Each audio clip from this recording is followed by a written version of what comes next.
The most alarming thing about Jannik Sinner's collapse at Roland Garros 2026 is not that he lost. It's not even that he lost from 2 sets up. It's that the man who explained why didn't point to his serve, his backhand, or his mind. He pointed to a problem that's been sitting in plain sight for years. Before anyone calls this hot take season, this isn't built on vibes. It's built on what Sinner's own camp can't fully explain away, and what 2 legends on the same network in the same week didn't agree on. For 3 years, Sinner's system has run on one mechanism: take time away early, flatten the backhand down the line to open the court, then close it with the forehand from inside the baseline. He controls the center of the court like almost no one else his age. The rallies he wins are short 4 shots or fewer. That's his kill zone. But that system has one condition baked into it that almost nobody talks about. It assumes his legs hold up as long as the match does. Not hypothetically, not in a lesser tournament. At Roland Garros 2026, second round against Juan Manuel Cerundolo, 2 sets to 1 up, 5-1 in the third, 1 game from a routine win. And then it wasn't routine anymore. Here's the exact mechanism. Cerundolo stopped trying to out-hit Sinner, he started outlasting him. Heavy, high topspin to the backhand, rallies stretched past 8 shots, in heat that didn't let up. That's the specific combination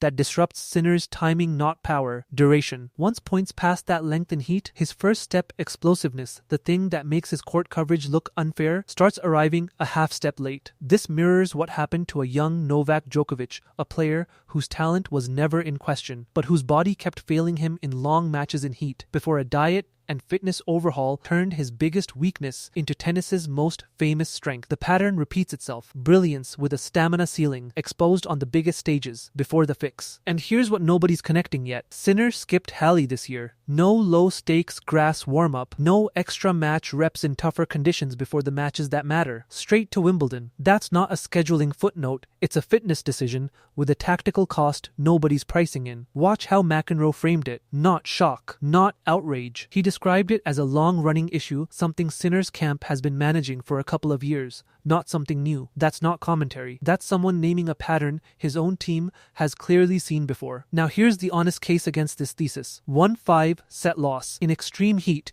to a player having the match of his life isn't proof of a systemic flaw, it's proof that best of 5 tennis in brutal conditions produces variance, even for the best player alive. His fitness team is elite, and he remains world number 1 regardless of what happens at Wimbledon. But here's why I still hold the position. This is the second time this exact pattern has surfaced under pressure. And patterns that resurface on the biggest stages aren't flukes, they're data. Now let's zoom out. This is bigger than one match. The next era of men's tennis isn't going to be decided by who hits the cleanest ball. Sinner and Alcaraz have already both proven they can. It's going to be decided by who can do that for 5 sets, in heat, deep into the second week of a major. That's the same battlefield Djokovic eventually owned. It's the one Alcaraz is already being tested on too. Now imagine this scenario. Wimbledon, deep into the second week. Sinner up 2 sets. Momentum swinging. The temperature climbing on center court. Across the net, Alcaraz, or someone built like Cerundolo, was that day in Paris, refusing to let the rallies end early. That's not a quarterfinal anymore. That's the next chapter of a rivalry already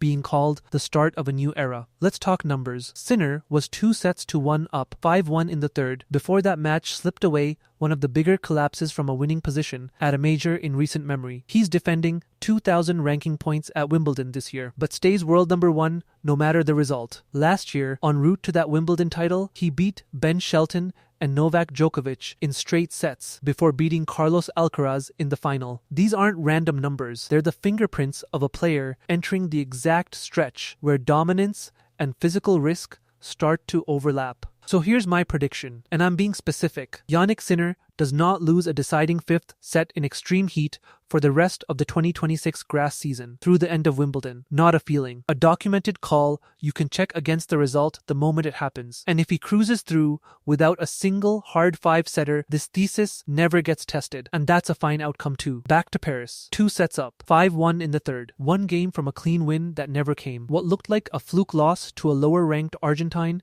was never really about that match at all. It was the surface tension finally cracking on something McEnroe says has been there for years. If Wimbledon goes deep into the heat and the legs hold, remember where you heard the mechanism first. Because we don't chase narratives here. We build them from the ground up.